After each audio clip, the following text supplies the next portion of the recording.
Welcome back. Today's lesson, we are going to take a look at using tables within PowerPoint.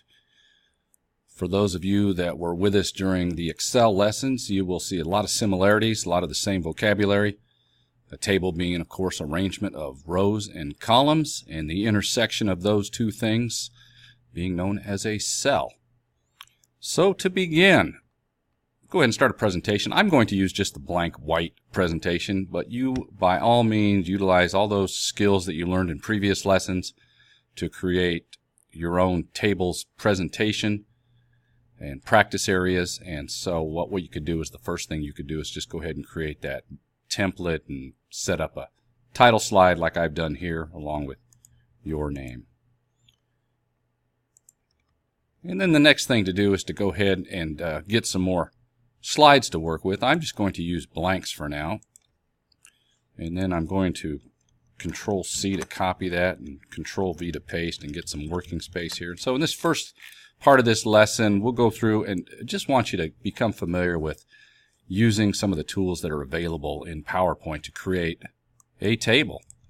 So with a blank slide, the first step is pretty straightforward. Insert on the main menu and table. Now there's two different main ways to do a table. You can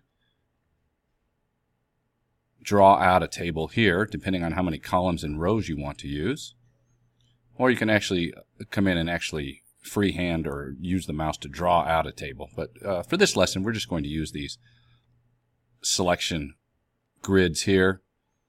And so the first one I'm going to come up with here, I'm going to go ahead and come up with a 7 by 7.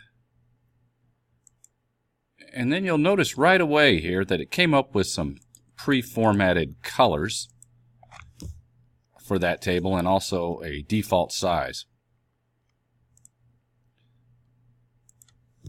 So when I click on that, you'll notice that the Table Tools has a design view and a layout view. And so in the design view, it came up and defaulted to this medium style accent 1 blue with some banded rows where they're alternating in colors with header row, which is this first row here of a different color. So the first thing to do is just go through and just practice looking at some of these different options that are available.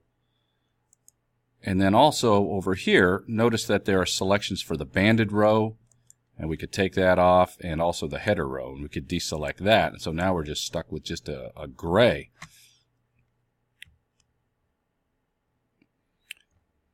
And eventually we will come back to selecting one of my favorites, I love the name of this, No Style Table Grid. So there you go. There is a table with no style. So, but I want you to have some style. So go through and create several grids of any size you want and just click around, play around with some of these different design templates and just become familiar with what is available. And so I'd say, take several minutes to do that. Try some with header rows, banded rows, and just find out what happens. Just experiment with those. And then create several different ones.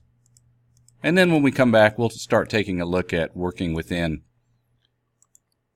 the layout and what we could do to adjust column width, row height, merge cells, and also adding text. And so there's a lot of different features that we can incorporate into those. And then we'll move on through and probably create a calendar will be our first assignment that we'll work on. So give that a go and then come on back.